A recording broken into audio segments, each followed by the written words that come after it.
Now, we just had Colin Farrell looking unrecognizable as the Penguin in The Batman. Now he's in the futuristic family drama After Yang.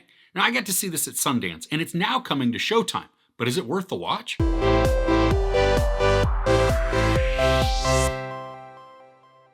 When Yang, a lifelike artificially intelligent android that Jake and Kyra buy as a companion for their adopted daughter, abruptly stops functioning, Jake just wants him repaired quickly and cheaply. But having purchased Yang certified refurbished from a now-defunct store, he's led to different specialists who discover that Yang was actually recording memories, turning Jake's quest into one of existential introspection. Now, this runs the risk of being style over substance with the high number of beautiful shots and the quiet scenes. And it certainly sits more in that art house drama genre than anything you're going to find blowing up at IMAX. Colin Farrell is wonderful as he both grieves and obsesses over the loss of their lifelike android child. Now, there's a good amount of ceremony shown here. I mean, even without explanation.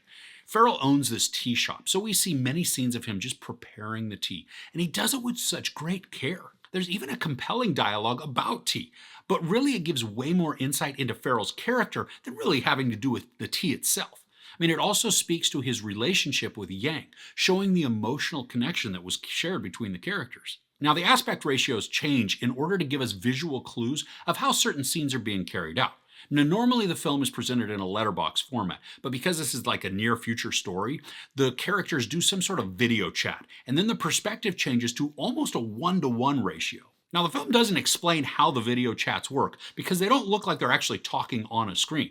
And it's a very immersive experience because the characters then just speak directly to the camera. I mean, it makes them look like they are speaking right to us as the audience. The score is orchestral and it's calm, almost melancholy through a lot of it.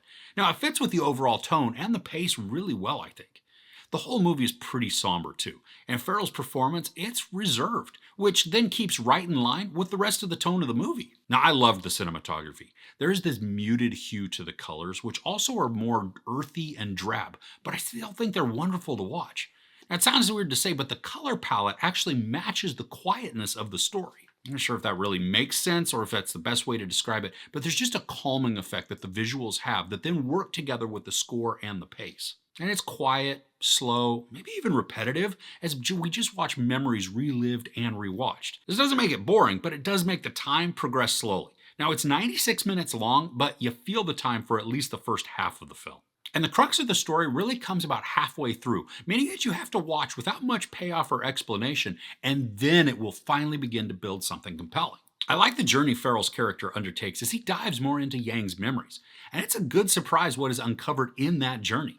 Now, there's a story there that I didn't expect and didn't see coming. The special effects look great as there's this visualization of memories in this virtual space. And it looks similar to a solar system, but with the stars arranged in neatly organized rows so that they can be accessed easily. The story begins to ask deep questions about what makes someone human, or it examines about what living truly means. When this started out, I wasn't really clicking with the story, but as it went along and I got more sucked into the emotional journey that we watched play out for Farrell, I then found myself captivated.